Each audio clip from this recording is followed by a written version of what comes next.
மசாலா டீக்கு நான் ஏலக்காய், பட்டை, மிளகு, லவங்கம், சுக்கு, அப்புறம் துளசி இலை கொஞ்சமாக, கற்பூரவள்ளி இலை ஒன்று.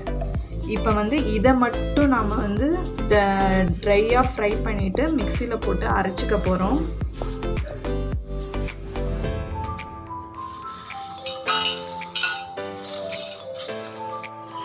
நாம் இந்த மாதிரி வறுத்து மிக்சியில் அரைச்சி நம்ம பாக்ஸில் ஸ்டோர் பண்ணி ஃப்ரிட்ஜில் வச்சுக்கிட்டோம்னா எப்போ வேணாலும் நம்ம டீ போட்டு குடிக்கும்போது இதை போட்டுக்கலாங்க. அப்பப்போ செய்யாமல் நம்ம ஜாஸ்தியாக செஞ்சு வச்சுக்கலாம்.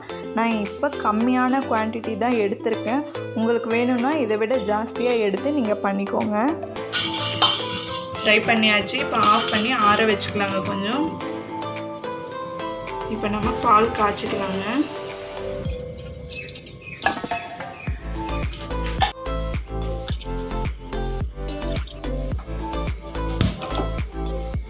இப்போ மிக்சியில் போட்டு பவுட்ரு பண்ணிக்கலாம். இது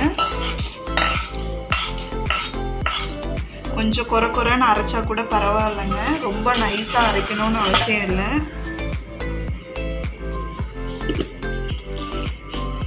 பாருங்க, அரைச்சாச்சு. நம்ம இந்த மாதிரி இருந்தால் போதும். ரொம்ப நைஸாக அரைக்கணும்னு அவசியம் இல்லை.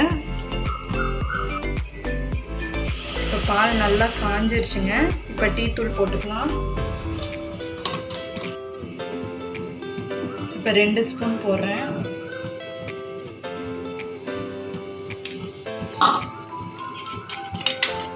நம்ம அரைச்சி வச்சோம் இல்லையா, மிளகு, சுக்கு, இதெல்லாம் இது 1 ஸ்பூன் போடுறேன்.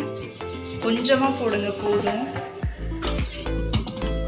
இப்போ வந்து நம்ம கற்பூரவள்ளி இலையும் துளசி இலையும் இதில் வந்து நல்லா குட்டி குட்டியாக பிச்சு போட்டுக்கலாம். நமக்கு இந்த மாதிரி கொரோனா டைமில் இந்த மாதிரி போட்டு டீ குடித்தோன்னா சூப்பராக இருக்கும். நம்ம தொண்டைக்கும் நல்லா இருக்கும். நம்ம எப்பவும் நார்மலாக குடிக்கிறத விட இந்த மாதிரி செஞ்சு குடித்தா இன்னும் நல்லா ஹெல்த்தியாக இருக்கும். நல்லா கொதிக்கட்டும்.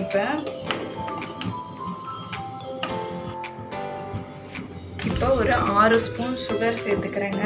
3 பேர் குடிக்கிற மாதிரி நான் பால் போட்டிருக்கேன்.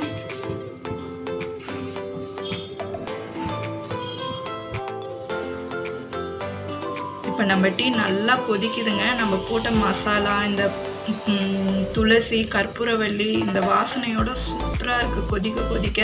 இப்போ அவ்வளோதாங்க, ஆஃப் பண்ணிக்கலாம்.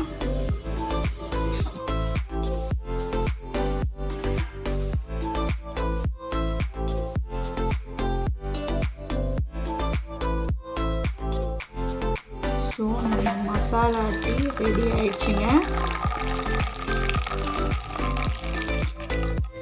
இதே மாதிரி நீங்களும் செஞ்சு பாருங்கள். உங்களுக்கு கோல்டு இருக்கும்போது, ஜுரம் இருக்கும்போது இதே மாதிரி நீங்கள் செஞ்சு குடிச்சிங்கன்னா தொண்டைக்கு இதமாக இருக்கும். உங்களுக்கு இம்யூனிட்டி பவரும் இன்னும் ஜாஸ்தி கிடைக்கும். ஸோ நம்ம மசாலா டீ ரெடி. இந்த வீடியோ உங்களுக்கு பிடிச்சிருந்ததுன்னா லைக் பண்ணுங்கள், உங்கள் ஃப்ரெண்ட்ஸ் அண்ட் ஃபேமிலிக்கு ஷேர் பண்ணுங்கள், கமெண்ட்ஸ் பண்ணுங்கள், மறக்காமல் சப்ஸ்கிரைப் பண்ணுங்கள். தேங்க்ஸ் ஃபார் வாட்சிங்.